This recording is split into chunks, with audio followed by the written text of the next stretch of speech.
വൈജയന്തി തിരികെ വീട്ടിലെത്തി. മനുവാണ് വൈജയന്തിയെ കൊണ്ടുവന്ന് വിട്ടത്. മനു പറഞ്ഞു, ആൻറ്റി ഇതാ വീടെത്തി. ആൻറ്റിയുടെ ആഗ്രഹം പോലെ ആൻറ്റിയുടെ ശത്രു ഇവിടെ നിന്ന് പോയി. ഇനി ആൻറ്റി സന്തോഷത്തോടും സമാധാനത്തോടും ധൈര്യത്തോടും കൂടി ഇറങ്ങിക്കോ. എനിക്ക് അവൾ ഇവിടെ ഉണ്ടായിരുന്നപ്പോഴും ധൈര്യത്തിന് ഒരു കുറവും ഉണ്ടായിട്ടില്ല. വൈജയന്തി എന്നും ധൈര്യത്തോടു കൂടി തന്നെയാണ് ജീവിച്ചിട്ടുള്ളത്. രണ്ടുപേരും പുറത്തിറങ്ങി. അപ്പോൾ രോഹിത്ത് ബാഗ് എടുക്കാനായിട്ട് കാറിനടുത്തേക്ക് പോയി. വൈജയന്തി പറഞ്ഞു, സ്വന്തം അമ്മ കുറേ ദിവസത്തിന് ശേഷം വീട്ടിലേക്ക് വരികയാണ്. അമ്മയോട് ഒന്നും സംസാരിക്കണ്ട. അമ്മയ്ക്കിപ്പോൾ ഞാൻ എന്ത് വേണം? അമ്മയോട് കുശലാന്വേഷണം നടത്തണോ അതേ അമ്മയുടെ ലഗേജ് എടുക്കാൻ മനുവേട്ടനെ സഹായിക്കണോ? നീ എന്തെങ്കിലും ചെയ് എന്ന് പറഞ്ഞിട്ട് വൈജയന്തി അകത്തേക്ക് കയറിപ്പോയി. അപ്പോൾ മനു പറഞ്ഞു, ആരെയൊക്കെയോ തോൽപ്പിച്ചു, ഞാൻ ജയിച്ചു എന്ന ഭാവത്തിലുള്ള വരവാണ്. എന്തായാലും സഹിച്ചാലേ പറ്റുള്ളൂ.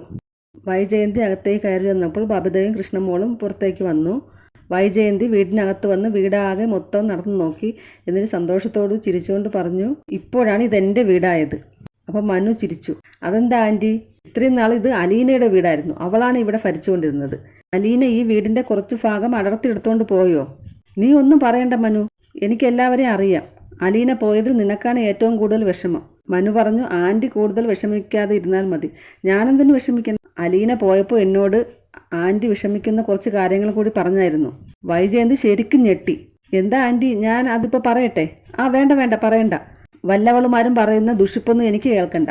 നിനക്കെന്താ മനു, നാണമില്ലേ? വല്ല പെണ്ണുങ്ങളും പറയുന്ന കൊതിയും നുണയും ഇങ്ങനെ പറഞ്ഞുകൊണ്ട് നടക്കാൻ. മനുവിന് നന്നായി ചിരി വന്നു. വൈജയന്തി പേടിച്ചിട്ടാണ് ഇങ്ങനെയൊക്കെ പറയുന്നതെന്ന് മനുവിന് മനസ്സിലായി. ഞാനൊന്നും പറയുന്നില്ല ആൻറ്റി പേടിക്കണ്ട എന്ന് പറഞ്ഞിട്ട് മനു രോഹത്തിനെ വിളിച്ചിട്ട് രോഹത്തിൻ്റെ റൂമിലേക്ക് പോയി. അപ്പോൾ ബബിത വന്ന് വൈജയന്തിയോട് ചോദിച്ചു, എന്താ അമ്മ മനുവേട്ട അങ്ങനെ പറഞ്ഞത്? അലീന ചേച്ചി മനുവേട്ടനോട് എന്താ പറഞ്ഞത്? അതെനിക്കങ്ങനെ അറിയാം. പിന്നെ അമ്മ പറയണ്ടെന്ന് പറഞ്ഞു. അവൾ പറയുന്ന കാര്യങ്ങളൊക്കെ ഞാൻ എന്തിനാണ് അറിയേണ്ടത്? അതുകൊണ്ട് ഞാൻ പറഞ്ഞു എനിക്കറിയണ്ടെന്ന് പറഞ്ഞത്. വൈജയന്തി അലീനയുടെ റൂമിലേക്ക് വന്നിട്ട് അവൾ എന്തെങ്കിലും അവിടെ ബാക്കി വെച്ചിട്ട് പോയോ എന്ന് പരിശോധിക്കുകയാണ്. ബബിതയ്ക്ക് ഇതൊക്കെ കണ്ടിട്ട് നന്നായിട്ട് ദേഷ്യം വരുന്നുണ്ട്. അലീന തറയിൽ കിടക്കാൻ ഉപയോഗിച്ചിരുന്ന ബെഡ് അവിടെ മടക്കി വെച്ചിട്ടുണ്ടായിരുന്നു. ഇതെന്താ ഇവിടെ വെച്ചിരിക്കുന്നത്? ഇതെടുത്ത് കളയി. നീ ആ രോഹത്തിനോട് പറയുന്നത് എവിടെയെങ്കിലും കൊണ്ട് കളയാം, അല്ലെങ്കിൽ ഇതിനെ കത്തിച്ച് കളാ. അപ്പോൾ ബബിത പറഞ്ഞു, അതെന്തിനാണ് മാറ്റുന്നത്? അവൾ ഉപയോഗിച്ച ഒരു സാധനവും ഇവിടെ വേണ്ട. എന്നാൽ പിന്നെ ഈ വീട് തന്നെ അമ്മയ്ക്ക് ഉപയോഗിക്കാൻ പറ്റില്ല. ഈ വീട് തന്നെ കത്തിക്കേണ്ടി വരും. വേണ്ടിയൊന്നും ഞാൻ അതും ചെയ്യുമോടി. കൃഷ്ണയാണ് രണ്ടുപേരെ സമാധാനിപ്പിക്കുന്നത്. അമ്മയ്ക്കിപ്പോൾ എന്താ വേണ്ടത്? ഇത് ഇവിടെ നിന്ന് മാറ്റണം. ഞാൻ രോഹിയേട്ടനോട് പറഞ്ഞത് മാറ്റിക്കോളാം. വൈജ പുറത്തേക്ക് പോയി.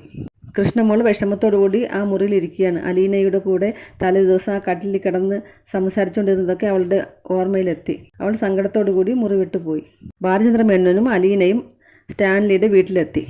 അലീന ആകെ പേടിച്ച് ഇരിക്കുകയാണ്. സ്റ്റാൻലിയുടെ വീട്ടിലെത്തിയതും ഒരു അത്ഭുതം സംഭവിച്ചു. അവരിറങ്ങി അകത്തേക്ക് വരാൻ പോയപ്പോൾ സ്റ്റാൻലിയുടെ നായ്ക്കൾ എല്ലാവരും കൂടി പുറത്തേക്ക് വന്നു. അലീനയെ കണ്ടതും 3 പേരും കൂടി അലീനയുടെ ചുറ്റും യജമാനത്തിയുടെ മുന്നിൽ എന്നതുപോലെ കിടന്നു. സ്റ്റാൻലിയുടെ ജോലിക്കാരൻ അങ്ങോട്ട് വന്നിട്ട് അത്ഭുതത്തോടു കൂടി അത് നോക്കുകയാണ്. ആൻ്റപ്പൻ അവരെ അകത്തേക്ക് ക്ഷണിച്ചു. സാറ് നിങ്ങളെ കാത്തിരിക്കുകയാണെന്ന് പറഞ്ഞിട്ട് അവരെ അകത്തേക്ക് കൊണ്ടുപോയി. അലീന മടിച്ച് അകത്തേക്ക് കയറി വരികയാണ്. സ്റ്റാൻലിയുടെ മുഖം അപ്പോൾ അലീന കണ്ടിരുന്നില്ല. സ്റ്റാൻലി പെട്ടെന്ന് തിരിഞ്ഞ് അലീനയെ കണ്ട് നോക്കി നിൽക്കുന്നു. അലീന പെട്ടെന്ന് അത്ഭുതത്തോടുകൂടി നോക്കുകയാണ്. ഇത് അന്ന് വീട്ടിൽ വന്ന ആളല്ലേ എന്ന് അപ്പോൾ അലീനയ്ക്ക് മനസ്സിലായി. അലീന അച്ഛനെ നോക്കി. ബാലചന്ദ്രൻ മേനോൻ വെറുതെ കണ്ണടച്ച് കാണിച്ചു. അലീന സ്റ്റാൻലി തന്നെ നോക്കി നിന്നു. സ്റ്റാൻലി അകത്ത് വന്നിട്ട് ഹലോ മിസ്റ്റർ മേനോൻ എന്ന് പറഞ്ഞിട്ട് ബാലചന്ദ്രൻ മേനോൻ ഷേക്ക് ഹാൻഡ് നൽകി. അലീനയുടെ നേരെയും കൈനീട്ടി. ഹലോ അലീന. അലീന എന്ത് ചെയ്യണമെന്നറിയാതെ നോക്കി നിൽക്കുമ്പോൾ ഇന്നത്തെ എപ്പിസോഡ് കഴിഞ്ഞു. നാളത്തെ പ്രൊമോ കാണിക്കുന്നുണ്ട്. അതിൽ ആൻ്റപ്പൻ പറയുകയാണ്, വന്ന കൊച്ചിന് സാറിൻ്റെ മൂത്ത മോൾ ടാനിയ മോളുടെ ഒരു ലുക്കുണ്ട്. ബാലചന്ദ്രനോട് അലീന പറയുന്നു, ഒരച്ഛന് മകളെ അംഗീകരിക്കാൻ എന്തൊക്കെ കടമ്പകൾ കടക്കണം. ബാലചന്ദ്രൻ സ്റ്റാൻലിയോട് പറയുന്നു, ഇവളോടുള്ള സ്നേഹം പുറമേ കാണിച്ചാൽ പോരാ, ഉള്ളിൽ വേണം. പുറമേ സ്നേഹം അഭിനയിച്ചാൽ അവൾക്ക് മനസ്സിലാവും. സ്റ്റാൻലി പറഞ്ഞു, പണ്ടെപ്പോഴും ഞാൻ ഒരുപാട് സ്നേഹം നൽകിയിട്ടുണ്ട്. എനിക്ക് സ്നേഹം തിരിച്ചും കിട്ടിയിട്ടുണ്ട്. പിന്നെ എപ്പോഴും അതൊക്കെ പോയി. ബാലചന്ദ്രൻ ഇറങ്ങുമ്പോൾ അലീന കരഞ്ഞുകൊണ്ട് നിൽക്കുന്ന സീനുണ്ട്. അത് കഴിഞ്ഞിട്ട് ബാലചന്ദ്ര മേനോൻ അലീനയുടെ തോളിൽ പിടിച്ചിട്ട് യാത്ര പറയുന്നൊരു സീന്. ബാലചന്ദ്ര മേനോൻ്റെ അഭിനയം തകർത്തു. ആ മുഖം ഒന്ന് കാണേണ്ടതായിരുന്നു.